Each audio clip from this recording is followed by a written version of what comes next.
All right. How's it going? So we're gonna do roller games today. Um, it's one of my favorite NES games from back in the day. Um, uh, yeah, this is just a fun game. Like it's not like anything too special. It's not exactly very hard. Um, it's about as hard as Contra, I guess, and Contra's not too hard. Um, It's not too easy either, but it's a good challenge. I would say it's a good balanced challenge. So I don't really have a favorite character to choose from. This is one of the few games that I never really cared. So I'll just choose one, and I'll choose the first one in the list, and then go down one every time I die or whatever. Every time I get another chance to choose them, I'll just choose the next one. Does the stream look okay? Yeah. So this game is based off of a arcade game. It's a port of an arcade game, but it's not really a port at all, really, because it's the original game is more like a racing game. It's more like a roller derby racing game. That's called Rollergames. Shit. The holes kind of they kind of like suck you in a little bit. If you get too close, you'll just kind of fall in. But anyway, yeah, the original Atari, not Atari, but arcade game is, like I said, a more of a roller derby racing game, and this is definitely more of an obstacle course. It's not really a beat 'em up, although you do punch people and stuff, but it's more of an obstacle course. It's yeah, you get these little sections here where you do get to beat people up. It is a little bit more like a beat 'em up like that, and with the boss fights too. Not all of them though. Some of them are purely obstacle courses. You don't have to hit anything; you just dodge stuff. Um, but I mean, this is one of those games that's it's just fun to play. It's got good music. It's got okay graphics. It's a little flickery on the emulation here, but like I've said in all these early videos, man, just wait till we get the real hardware going, and we'll be looking a lot nicer, I think, in my opinion. I'll be a lot happier, regardless if other people care about it or not. People might not even notice, honestly, but they're gonna goddamn notice because I'm gonna freaking talk about it every time I get a chance. So yeah, first level's not hard. Yeah, first couple levels ain't very hard in this game. It's only really the last few levels that are kind of challenging. But this game's similar to Ghosts and Goblins in the fact that you get, damn it, jumped too early. You get an infinite continue, so there's never a true game over. Although it's definitely not going to take me almost 4 hours to beat this one. Hour max, I would say. But this is one of the first games when I was a kid that really sparked my ire. Ah, goddamn. I was always a pretty calm kid.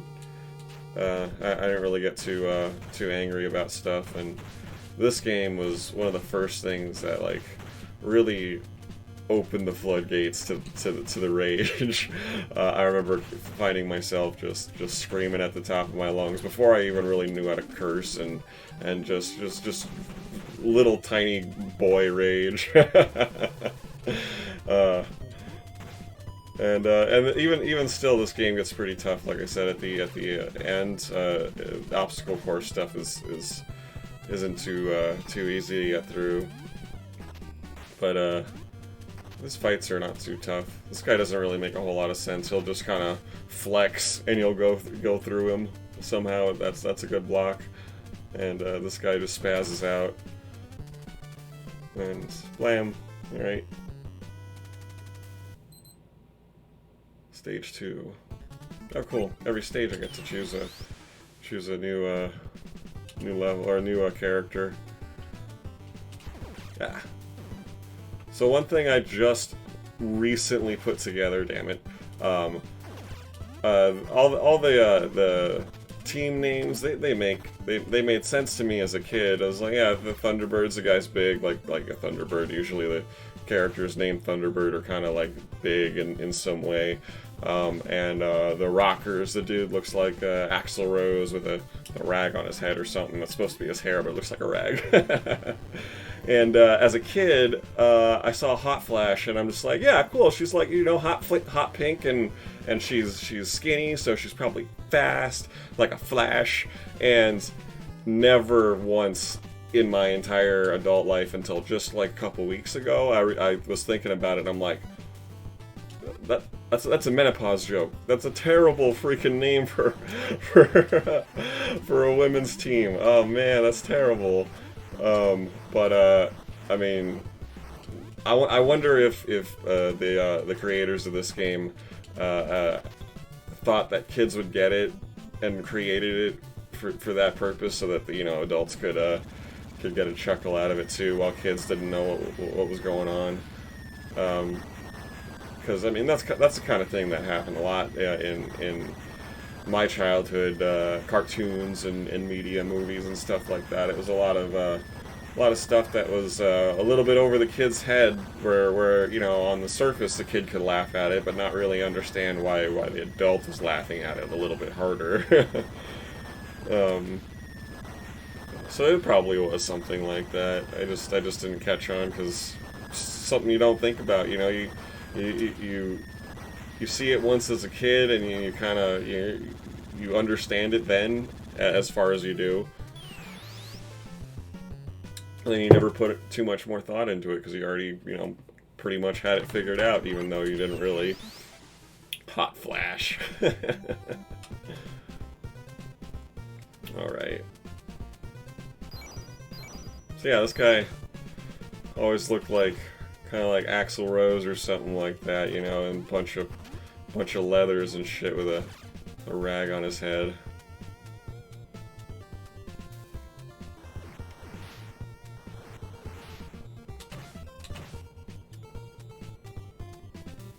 Ah. Oh, come on. Usually I can glide on by these guys, just punching them right out, but, talking while you're playing, frick, and trying to think of something that, interesting to say takes a little bit of the concentration power away from you, whatever. Yeah. Little fight zone here. Damn it.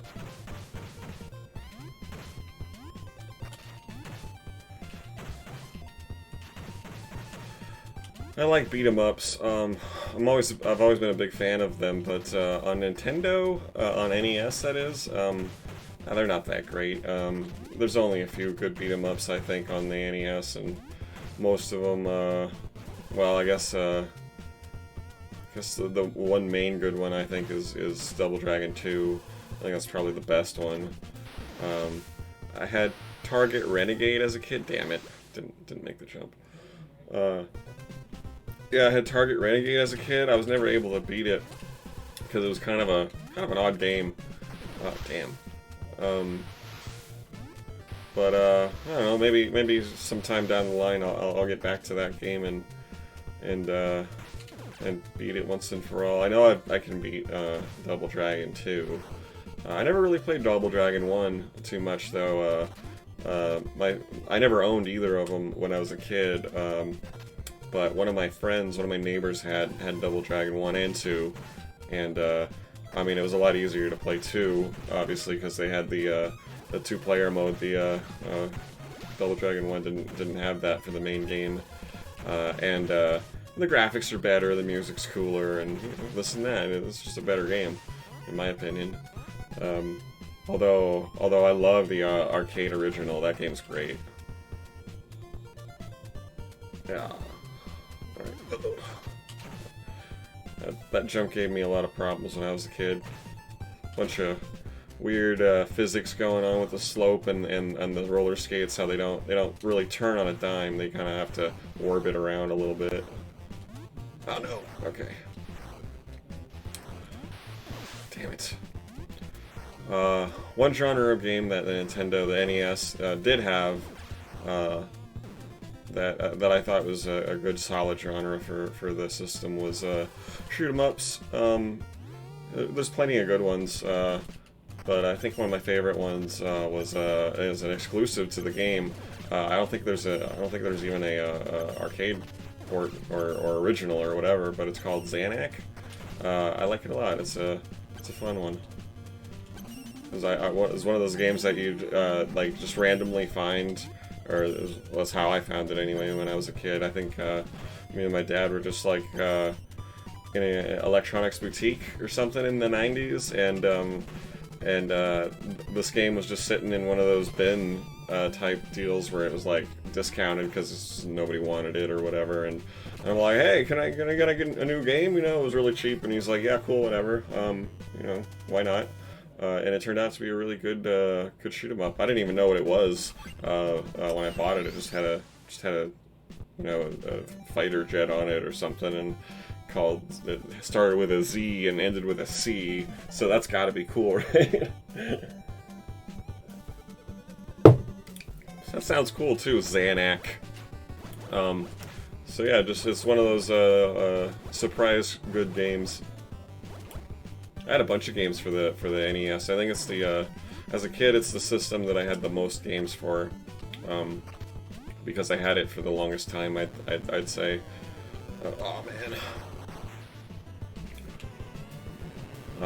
And I lucked out too. My Uncle Tony it was a great habit for him to get into, from my perspective, because whenever he would finish a game on Nintendo, he was a big Nintendo nerd too. He pretty much he had a big role in getting me into video games in the first place. Whenever he'd finish a game, he'd send it off to me, little nephew of his. And I just get to keep it, and so I wound up with a bunch of Nintendo games, and eventually I wound up with so many that I was able to trade them in for trade them in for Super Nintendo. When was that? I got a Super Nintendo kind of late into the Super Nintendo's life. It was well, later anyway. It was like 95. Yeah. And I didn't mind because I got to play the Super Nintendo at other friends' house, and I knew that I had a lot of good games for the NES, so I was patient. I did kind of regret it though. I'll tell you, once I got rid of all my original Nintendo games to trade them in for a Super Nintendo with like 2 games, maybe 3 at most.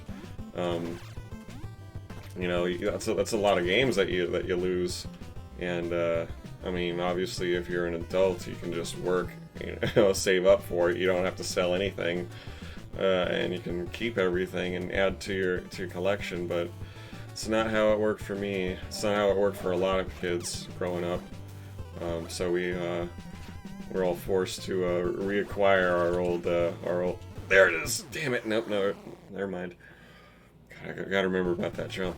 It was up to us to reacquire our old collections, and you know, I've done it. I don't think I got back every single game that I used to have when I was a kid, but I mean, I've got a lot more games now than I ever did then.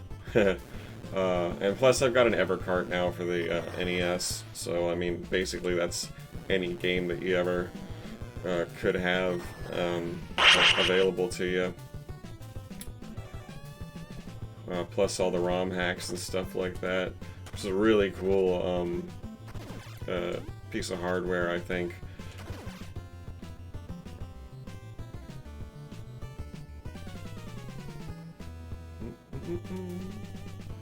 It's cool backgrounds. Look at that. It's so cool. It's very simple graphics, but they look great.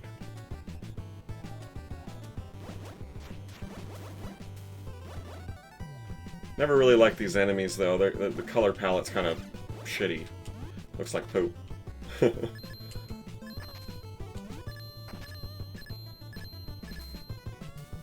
How about that first boss, by the way? I forgot to comment on how easy it was. You just stand in the corner down here and jump the one time that the explosion comes.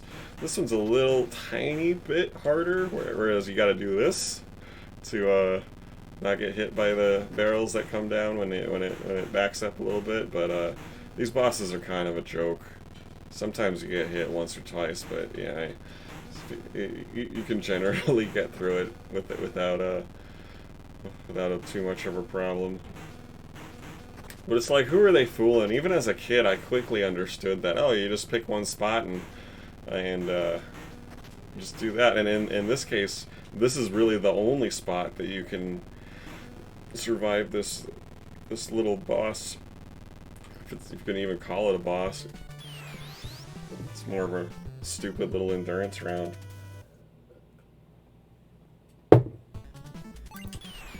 Alright, now here's where the level starts to get just a little harder. Damn it.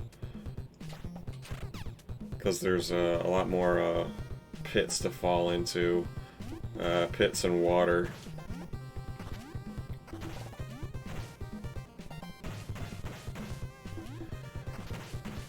I'm a big fan of the Konami sound for the NES. Very, very classic sounding. I got a kick out of it as a kid, noticing, you know, stuff that eventually you notice when you play enough video games. Stuff like how most Konami games have the same pause sound, and you figure that out eventually. You're like, oh, I know that sound. That's the same sound as, you know, Contra or actually this is Ultra Games. Brand, and that's another little layer of stuff that you figure out. You're like, wait a minute, so all my Konami games make that sound, but also all my Ultra games make that sound too. Maybe they're the same company or related in some way. Like, and come to find out that Ultra Games is Konami. They just had to change names for a dumbass reason, and that reason is Nintendo only let certain Nintendo only let publishers generally publish so many games per year or whatever, maybe quarter. I don't know how it worked, but they put a limit on the number of games that they could be published in a certain amount of time. So the way they got around that was just change the company name to Ultra when they needed to, and basically this is in every way a Konami game other than the name of it. So, I mean, basically a useless rule that created extra work for companies needlessly. Kind of par for the course for the Nintendo history of how they've done business. Oh god, there's plenty of stories out there for Nintendo screwing up the industry in certain ways, or at least not screwing it up, but at least putting extra pressure on it and. In this way or that, or going back on their deal for this or that. Wow, damn it! See, you try and just turn around, go from going straight forward to straight back, and it does this like orbit thing, and forget about it, and that's why I die sometimes. Oh fuck! All right, Axl Rose.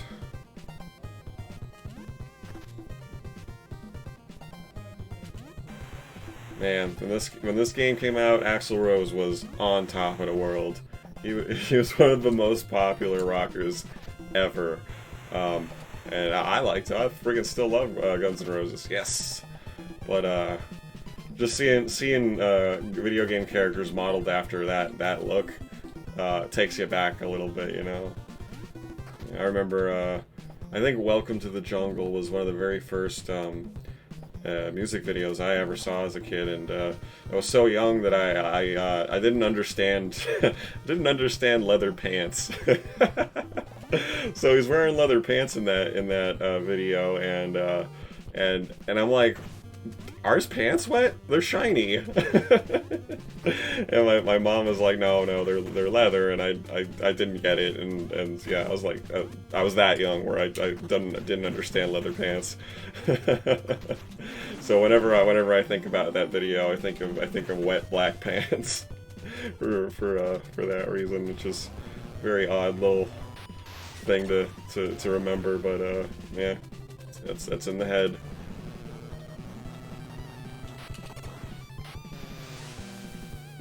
Yeah,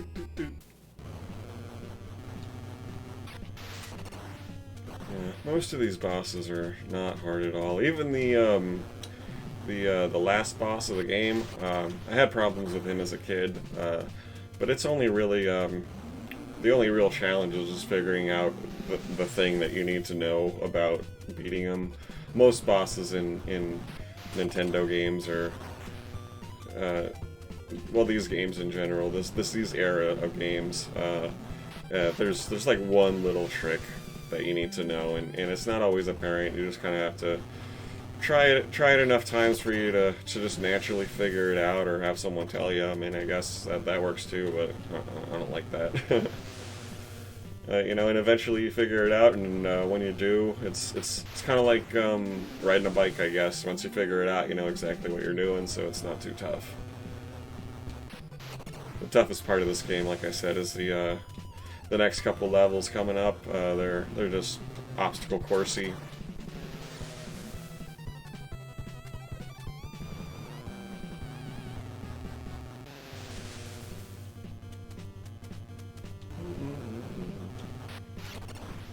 Anytime you want to die, dude, I should use my special attack.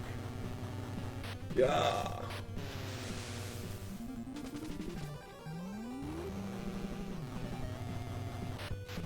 There we go.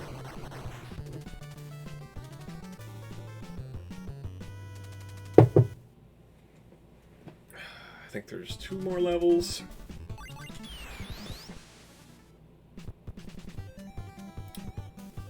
Good job. Oh shit. I think this is actually the last stage area, whatever you want to call it. There's a couple levels to this stage, but I think it's the last stage, or is it the other way around? I can't ever remember. A couple stages to this level. That makes more sense.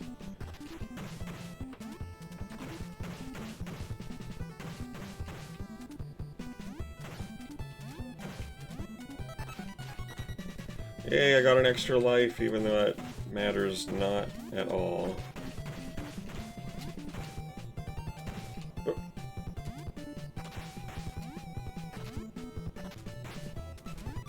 So the thing about this little area here, if I remember right, is it's a maze, and you don't have a whole lot of time, so you gotta find your way out pretty quick.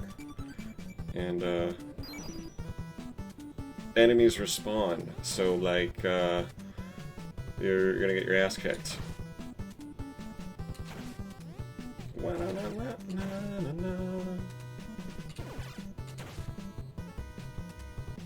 So this music doesn't exactly. I mean, what am I saying here? The bass line in this music, it reminds me of Double Dragon 2, but it's a different company, I think. Is Double Dragon Konami? I can't remember.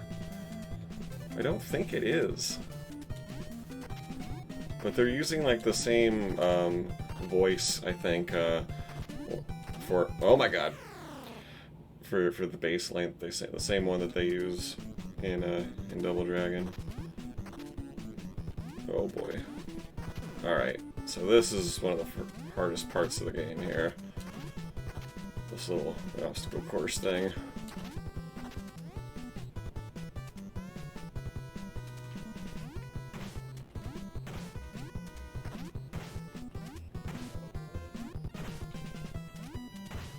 Yeah, right here, that bass line right there, that little rapid. Fuck you. Belly flop.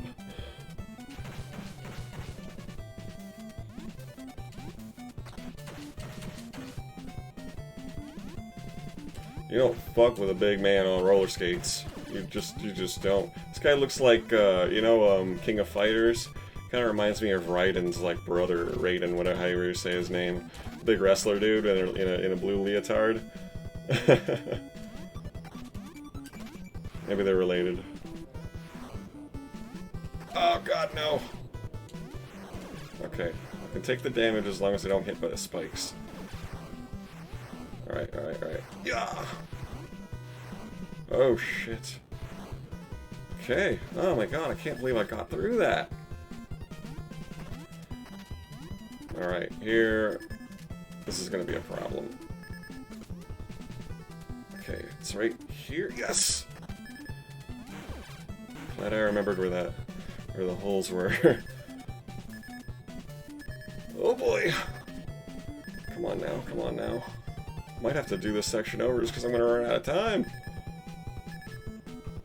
Oh jeez. Damn. See, that's what really sucks about this little part here, man. Yeah, it's hard to line shit up because you do the big swoop. Alright, so let's hope the lithe woman is more agile here. Ugh.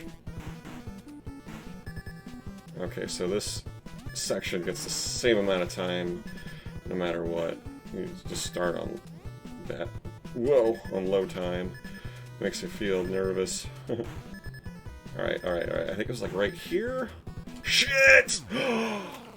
So close.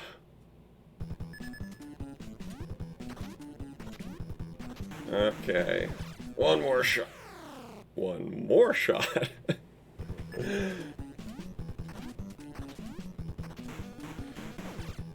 Damn, come on now. Alright, let that barrel pass by, you dumbass.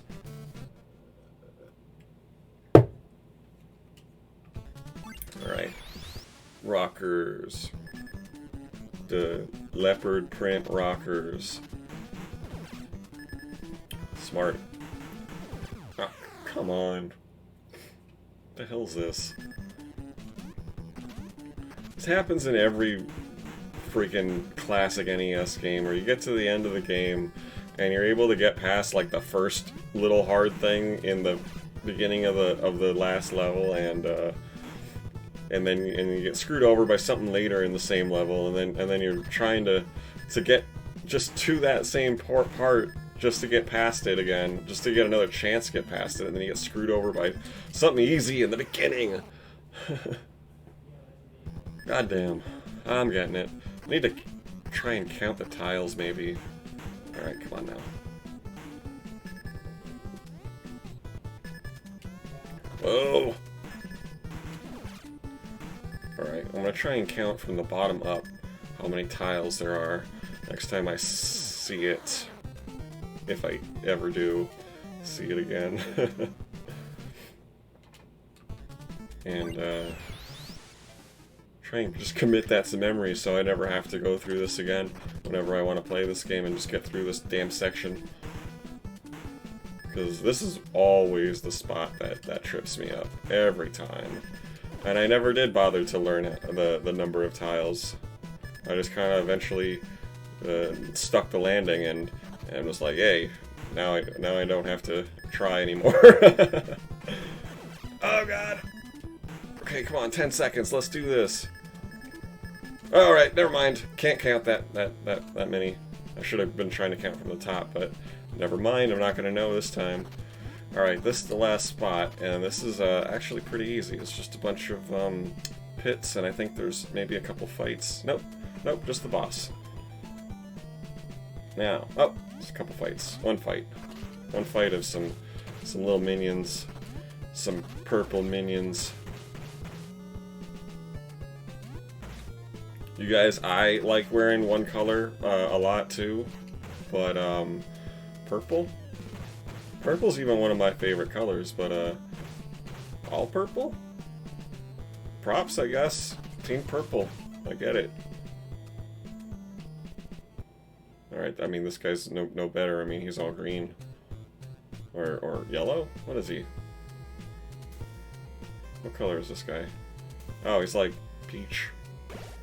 Blah, blah, blah. Alright, yeah. Alright. Yeah. See, that's what you gotta do. You gotta wait for him to jump and get behind, like, kind of like land, like behind him, kind of. Yeah. There you go. Because otherwise, you're never gonna touch him, and sometimes you still won't. Damn it! You gotta time it right too. If you're a little too slow, he'll regain his composure and they'll whack you one. Let's try to get him with the belly flop, huh? Yeah! Oh damn it! I don't know if I got him. Got two more though. Yeah! There's definitely got him. Yeah! Oh shit! Alright, big dude. Jeez. Man. I got your number, big weird guy. With... Like, what are you anyway? What the hell is the point of you? Like, what's with the throne? Are you controlling stuff? I thought this was like a roller derby kind of thing. Like, why are you all evil and stuff? I thought we were just playing a sport.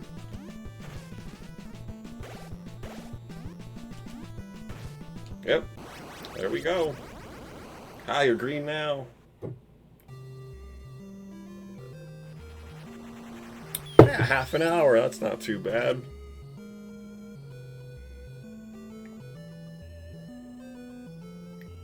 So, is it supposed to be Richard Dawson? I think. Kind of looks like him, right? Am I thinking of some other guy? The Feud dude.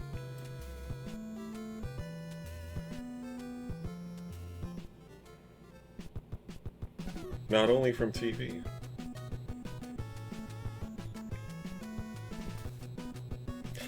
Now this is some high quality credit music. There wasn't even any credit music in Ghosts and Goblins at all, and that's weak. You know, this is some good stuff.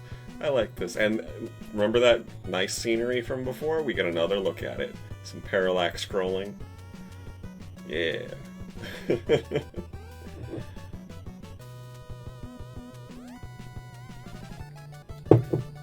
Yeah, this is one of those games I can't even remember how many times I've beaten it. But it's always one of those fun ones to just get done again, you know. It's like a good book, little short one.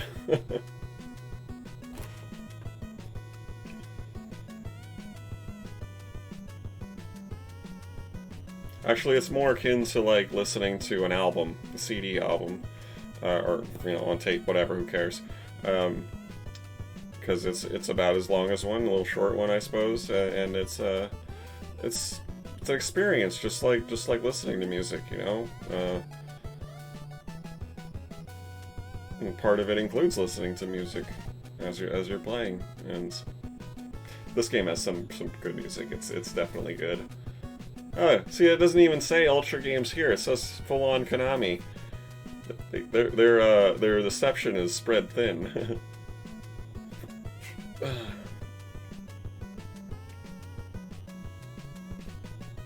Man, that'd be pretty freaking cool though to find a open freeway.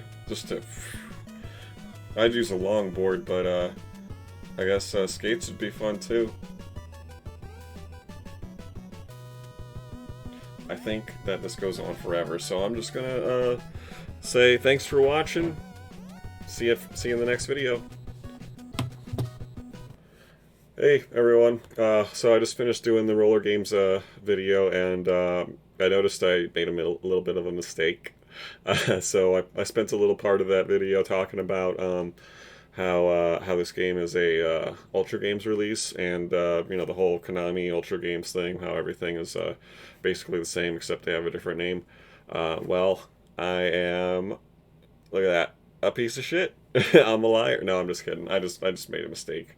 I think I must have been thinking about the Ninja Turtles game, which is a Ultra game release. I just forgot or whatever. I don't know. But I just wanted to correct my mistake. As I notice them, I think I'll be doing these kinds of things just to keep myself correct, you know, and own up to my mistakes. But anyway, one other thing I wanted to point out. You know how It's a Konami game as well, actually, too. It's definitely a Konami game. I know that for sure. You know how on Contra, the cover art, it looks like Schwarzenegger and Stallone. Everybody says that. You know, it's pretty true. Um, Check this out. I never really noticed this till just now, but Harrison Ford much, right? Oh, yeah.